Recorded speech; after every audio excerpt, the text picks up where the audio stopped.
When a woman married, she would take 10 silver coins and sew them into her hair or into a headdress to wear on her wedding day. So along with the face value of the coins, perhaps even more valuable to her was the significance of the coins.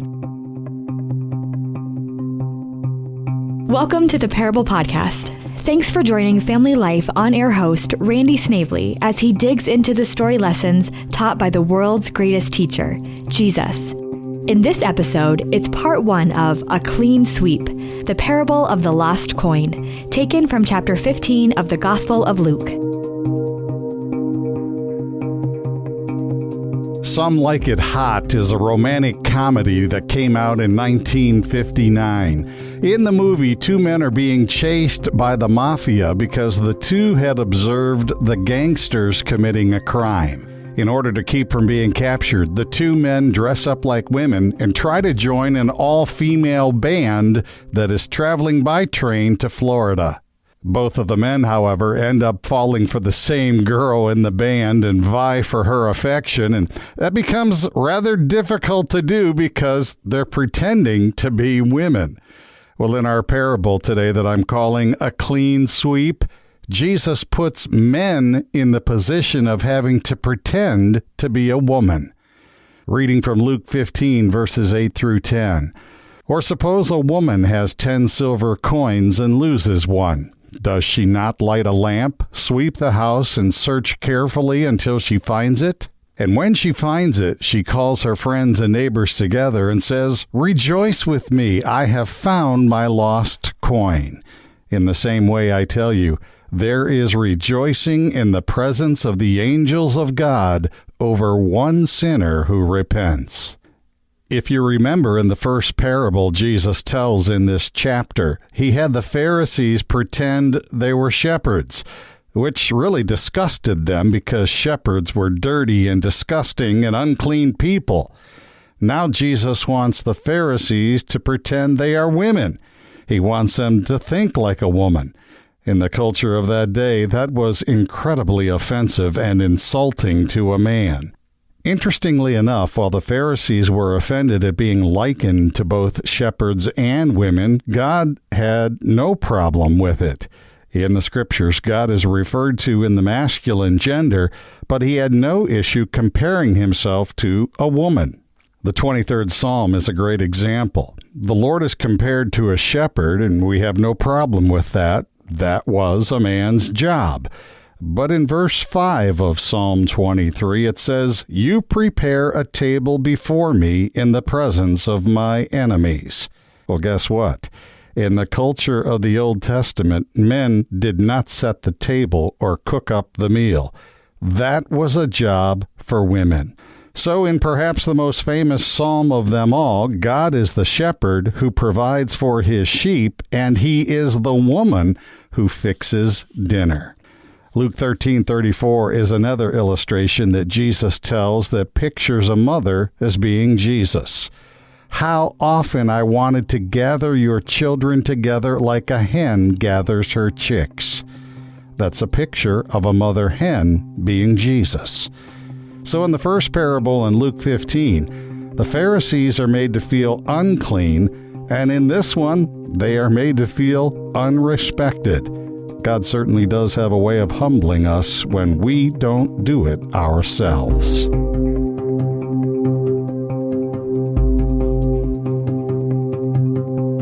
You are listening to the Parable Podcast on Family Life. Today's edition is entitled A Clean Sweep, Part 1. It's taken from Luke chapter 15, verses 8 through 10.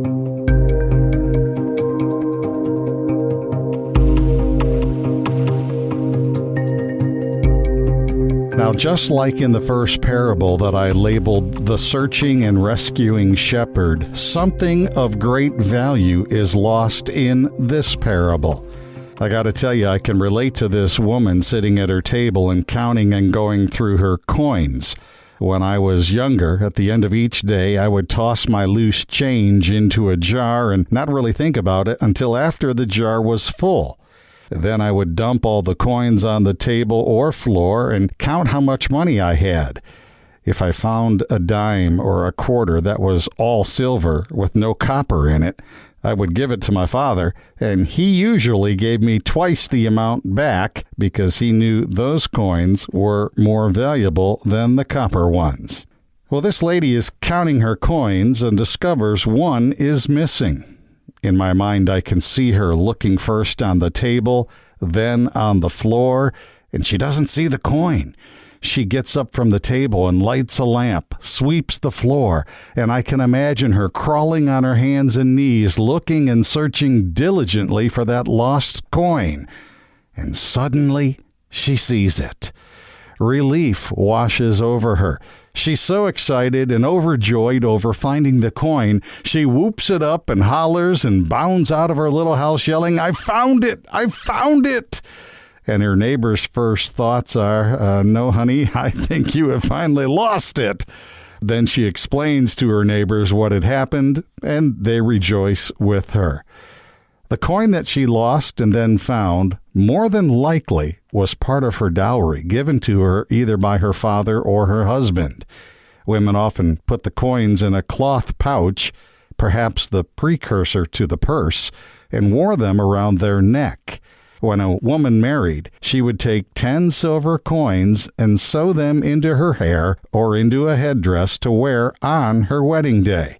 So along with the face value of the coins, perhaps even more valuable to her was the significance of the coins. They represented everything she had to give to the marriage. The dowry also represented her security.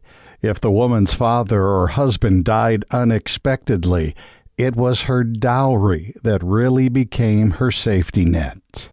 And this woman had just lost 1/10 of her dowry. That's a big deal. That's a huge loss.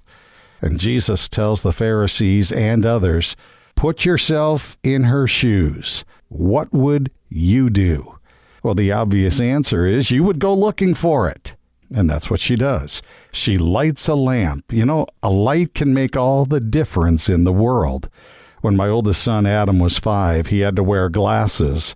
Not long after we bought them, he lost them. Glasses aren't cheap, so we began searching all through the house for them. I remember going out into the van and looking under the seats, in between the seats, and in every nook and cranny in that vehicle. We looked and looked and looked, and we couldn't find them. Finally, I asked Adam where he was when he remembered having his glasses last, and his answer, in the van. And I thought to myself, I've already searched the van. And then I prayed, Lord, I need your help here. And the thought popped into my head, look through the van again, only this time use a flashlight. The very first place I looked, under the front passenger seat, a place I had already checked out before, and there they were. The light made all the difference. Well, it's that way with people, too. Many have tried to find the answers to life and what happens after death, and the answers remain hidden until the light comes into the picture.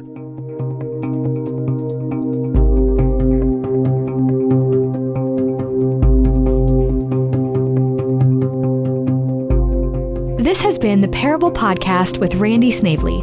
Click the subscribe button so you'll know when new episodes are released. And be sure to check out Family Life's other original podcasts, including If That Makes Sense, Business by the Book, and Rise Up with Steve, Therese, and Tim.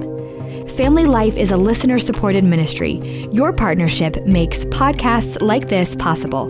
Find out more at familylife.org.